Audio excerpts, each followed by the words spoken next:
Coming up in this Brightline construction update, I look at the final rail train required for Brightline's Orlando expansion.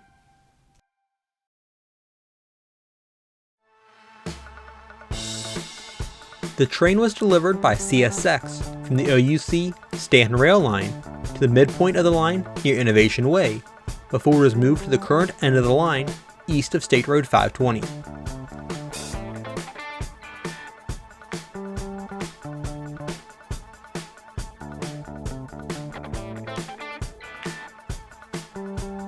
Here it is shortly after it was delivered by CSX, as it was parked on the line.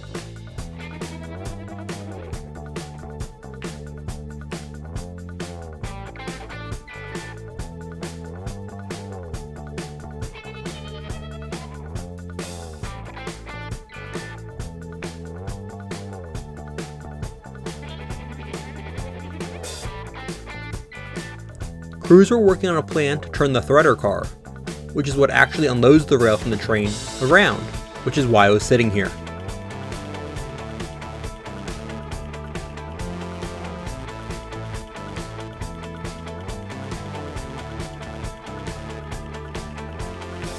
The train was carrying 50 pieces of 136-pound rail that are each 1,600 feet long.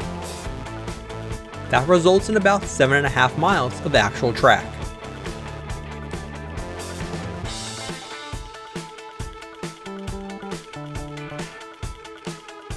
Ballast cars were added to the train for additional braking power and to help balance out the train on the steep grades on the line.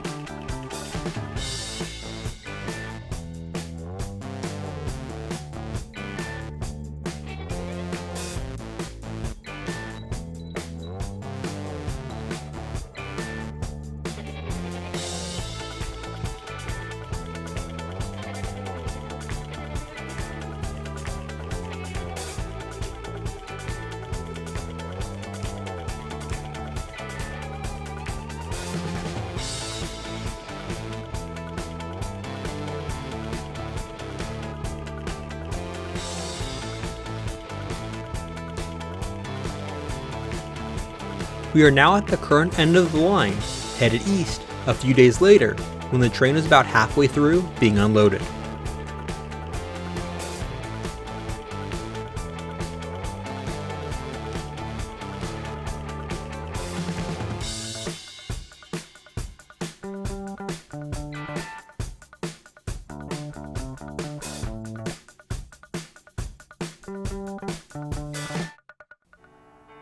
This section of the right-of-way has the roadbed completed for when the time comes in the future to add the second track, as this will likely be the first area double-tracked.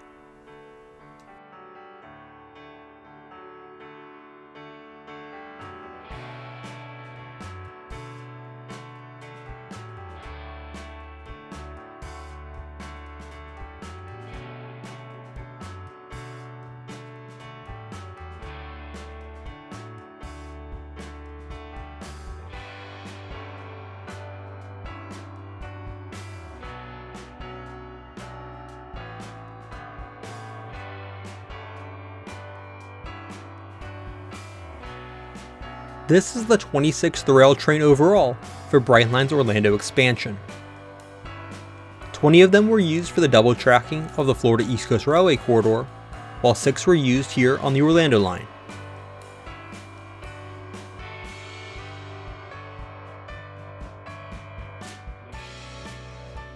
In total, these trains have delivered 2,095,700 linear feet of rail for the project.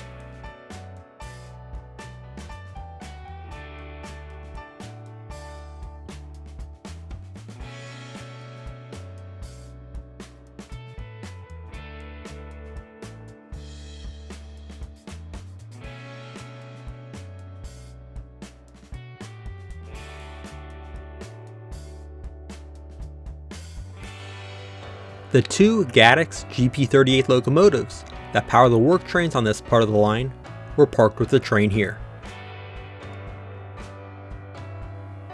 This section of the line only had an initial layer of ballast dropped in preparation for this train arriving. It still needs to be tamped and regulated, along with several additional drops of ballast. flying under one of the cantilever signals, and ties are staged on the left, ready to be hauled and set in place as soon as all of the rail is distributed.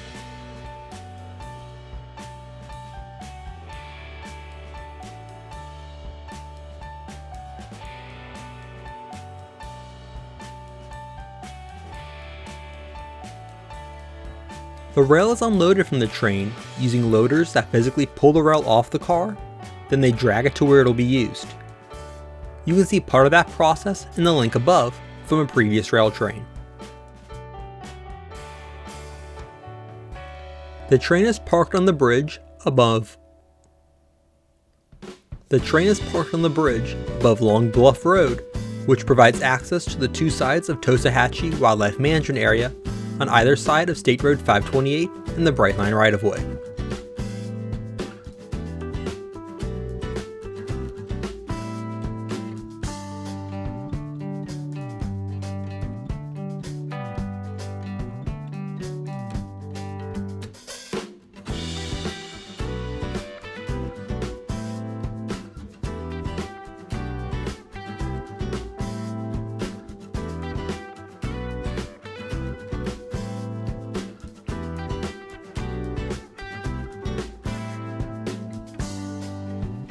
Here's a straight down look at the train.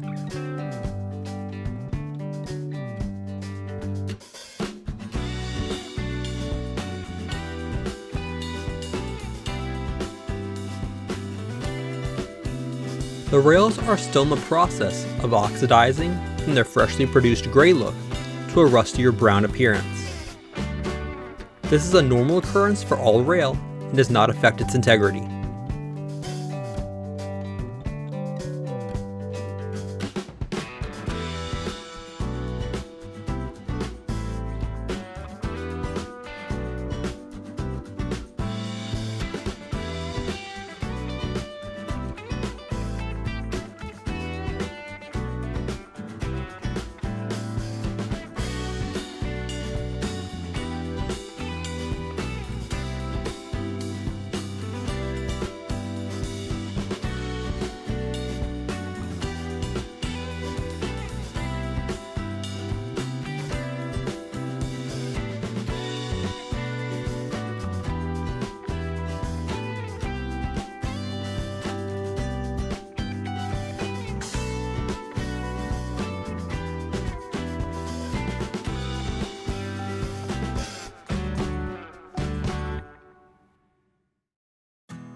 Here's a closer look at the threader car.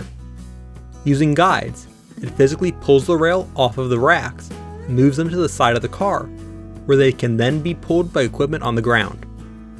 It is parked as close as possible to the end of the tracks.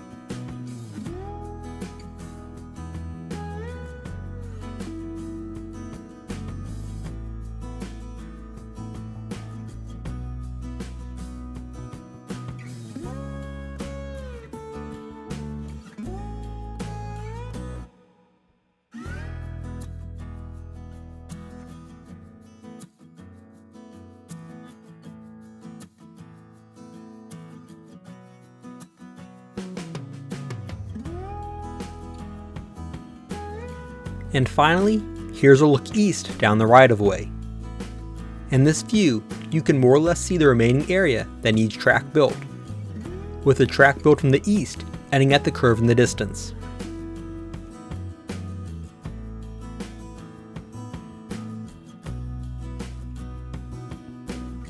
Thanks for watching. Be sure to hit the like button and subscribe. Also check out my social media pages.